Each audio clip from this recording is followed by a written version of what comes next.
Ay, magandang araw po, mga batang Maynila, mga minamahal kong lolo at lola, mga nanay tatay, at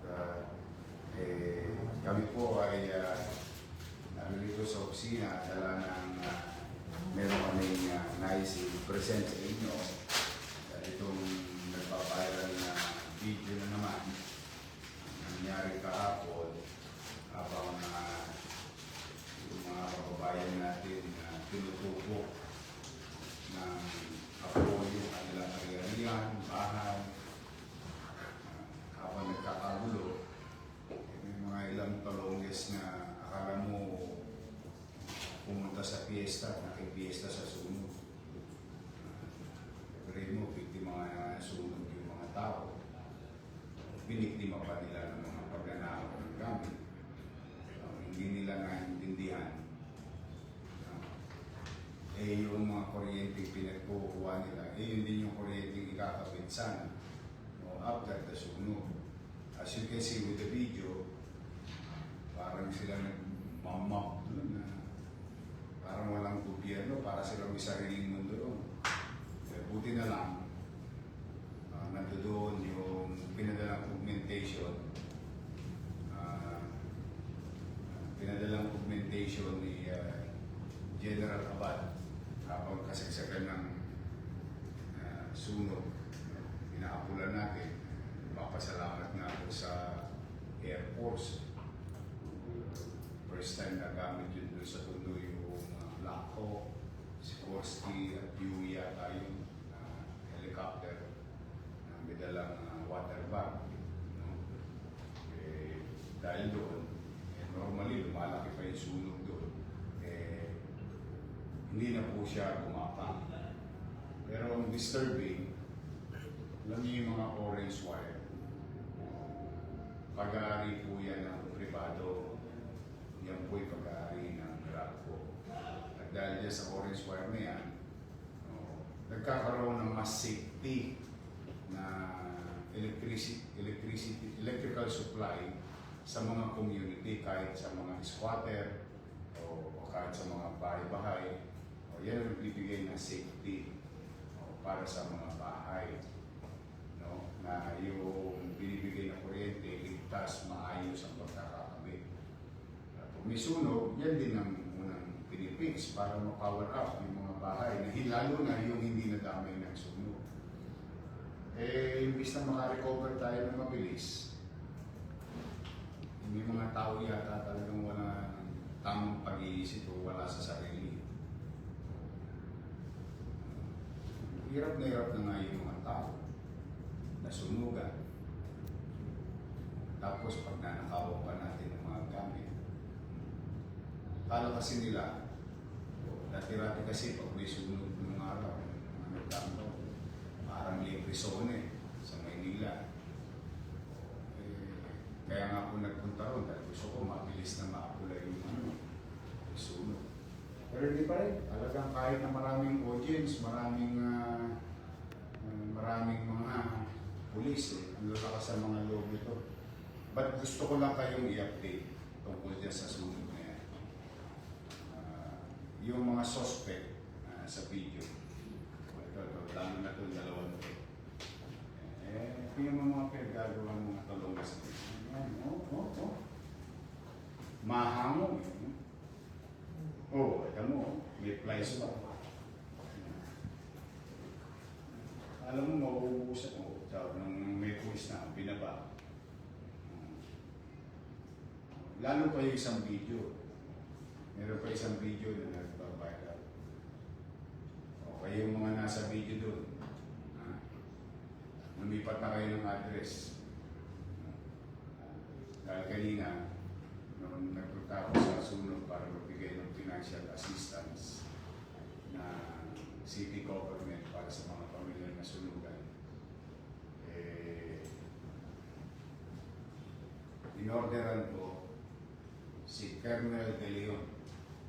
Lahat ng nasa video, pati yung mga nasa bubong na pinuputol yung orange wire, lahat hanapin.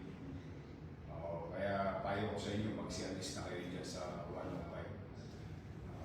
matter of time, uhulihin kayo ng alagad ng lakas at papapanagutin ko kayo sa mga tao.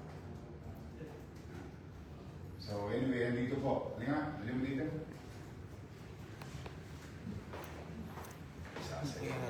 Ito mo. Parang fiesta. Ito yung dalawang suspect na yun. Ayan. Sino si Joke? Manang-mana ka doon sa kilala kong Joke ng Makati ang ano. Joke na Bokmok. Iyan na. Sputnik ka. Pinatawa ka na ako eh.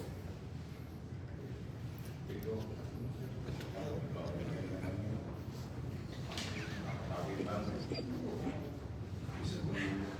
Ang masakit ito, nasunugan ka to. Nasunugan ka.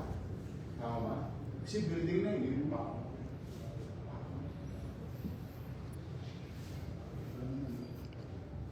At saka itong Ermina Lucido.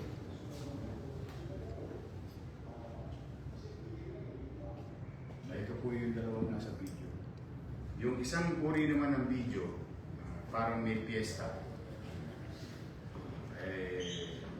Pinapahanap na po natin. And they're going to be charged in violation of 3, open close parenthesis A, close parenthesis, open close parenthesis 1, close parenthesis of RA 7834 or Anti-Electricity and Electrical Transmission Lines, Gas Materials, Pilferings Act of 1994. May inquest na ito dalawa. Inquest na. Ayan, ang mga talongges, mga nanonood. Sabi ko, paulit-ulit na lang. Araw-araw ng ginawa ni Diyos. Akala niyo ba mapapagod kami? Hindi kami mapapagod. Hindi kayo nauubos. Or, hindi kayo nagtigil. Ito na po sila. Sila po ipapanagutin natin sa yun lamang po. Sige, ilan nyo na. Sige. Yun lamang po, mga Batang Maynila. Rest assured, maaaring hindi tayo perfecto bilang gobyerno, pero once they commit this crime in the city, we'll make sure that they're going to pay the price. Yan po, commitment namin sa bawat isa sa inyo. Tulad na sinabi ko kanina sa mga kapitbahay namin sa Tondo, alam mo, di bali tayo mahirap, di bali tayo yung squad. Kung tayo maging doon, di bali tayo mahirap, di bali tayo squatter. Gusto ko panatag ang pamumuhay sa Maynila.